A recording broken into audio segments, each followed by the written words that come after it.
Whether we have a little or a lot, money plays a big role in our everyday lives. That is why it is so important that we teach our kids about money from an early age, all the way until they're out on their own. So, in this session, we will talk about important lessons that your child needs to learn about making good money choices. We will also give examples of what you can do to build their skills depending on their age. There are simple ideas about money that your child can learn as early as 3 years old. These include the basics of what money is, where it comes from, and why you need it. Here are a few easy examples of where to start.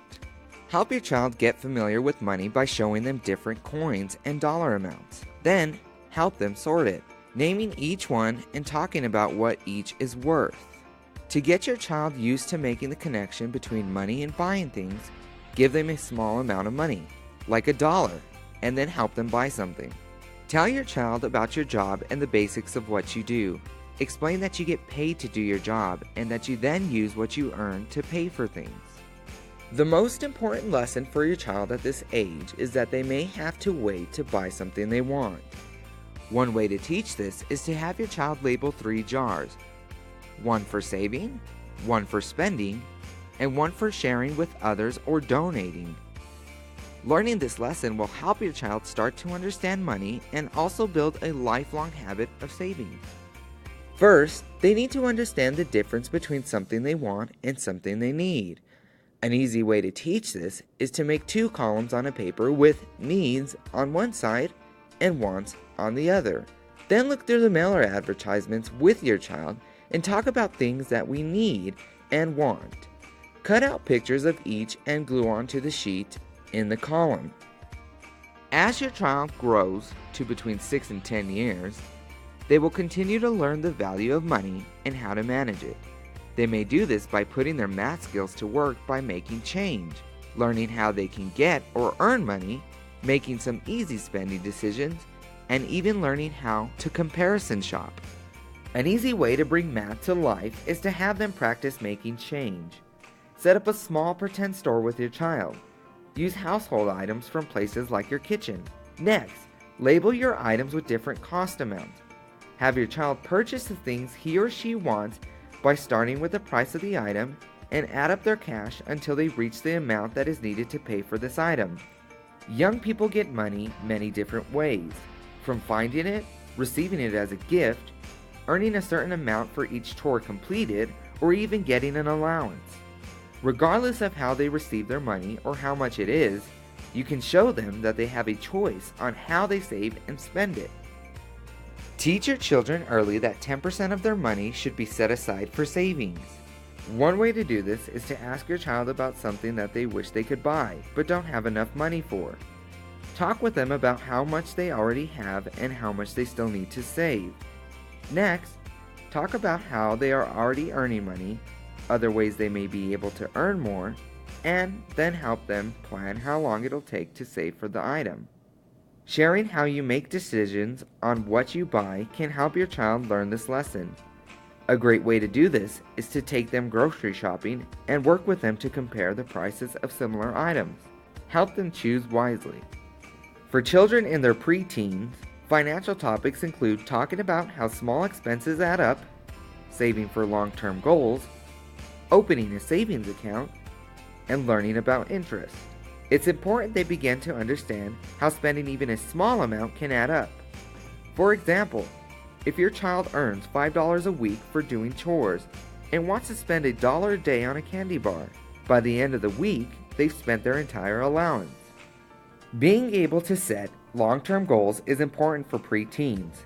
It helps them prepare by building problem solving and other important life skills. Important things to remember: set your goal high, so even if they don't hit it, they will still do well. Help your child think about obstacles that can get in the way of meeting their goal, and plan around them.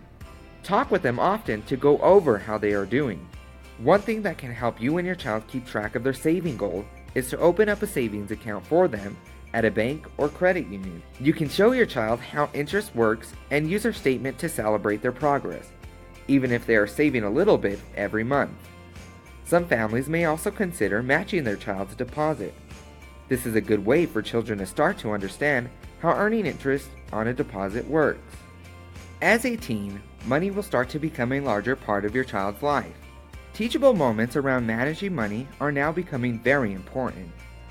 If you feel they need more information, encourage them to take a financial literacy class or a personal finance class.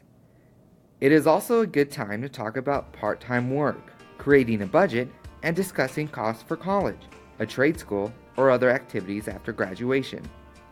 If you're the parent of a teenager, you probably know how expensive they can be. Cell phones, clothes, and even a car can all add up to huge bills. You may want to consider encouraging your teen to get a part-time job. Not only can they help with some of their expenses, but it'll also give them more opportunities to learn about managing their money, to build work experience, and to use their free time. For many teenagers, the idea of building a budget is scary, yet this is an important skill for them to learn.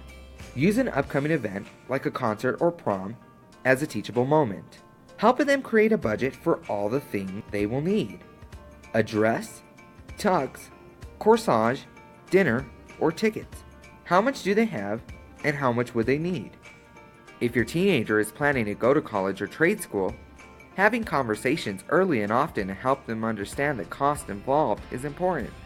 Start comparing schools' tuition and have them apply for financial aid, scholarships, and grants.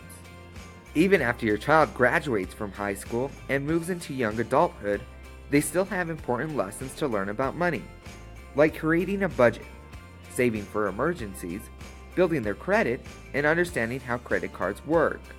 Although your child already used similar budgets, at this point in young adulthood, they will probably have more bills and will be earning more. Go over what bills they need to pay and help them build a budget based on what they earn every month. Explain why it's important to budget and also to save for emergencies, like their car breaking down or other unexpected expenses. Young people at this age also need to know why it's important to build credit and how to do so. Start by explaining the different ways they can earn credit. Explain that having bills and credit in their name and paying them on time is the most important step toward building good credit. Although having a credit card is one way your child can begin building credit, it's really important that they understand how credit cards work and how to choose the type of card that is best for them. Things to discuss: annual fees, annual percentage rates or APR, minimum repayments, introductory interest rates, and loyalty points or other rewards. It's critical they know they should only use a credit card if they can pay off the balance in full each month, and what the risks are of carrying a balance into the next month. From pre-K to young adulthood, there are simple ways you can use real-life situations to teach your child the value of money, important lessons about making good financial choices, and managing their money wisely. Starting at a young age and building their skills as they grow will help them make wise decisions that will positively affect their future. Thank you for watching this learning session, and if you're already doing some of these things, great job! Please check back for more topics to help you and your family learn more about financial literacy.